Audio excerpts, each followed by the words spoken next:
Hi guys, welcome to Richard Kabilo YouTube channel. And today's video, I will teach you how to set adaptive contrast on Smart TV. And okay guys, but before we start, kindly subscribe to my YouTube channel by pressing the subscribe button and the bell to notify you if I have new videos. Okay guys, let's start. So okay guys, you'll have to do is press the menu on your remote and go to settings. In settings, go to picture. Here in picture, go to picture mode settings. And now you can adjust the display settings for each picture mode. Okay?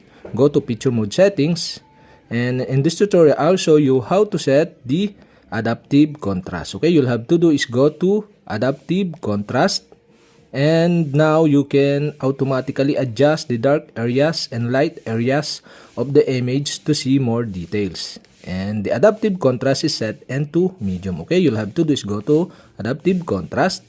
And now you can set this adaptive contrast. And the adaptive contrast is set into medium. So you can set into low by sliding to the left. Or you can set into off. And also you can set into high by adjusting to the right. And okay guys, I decide to set the adaptive contrast into high. Okay, and that's it. Okay, we have successfully set the adaptive contrast into high.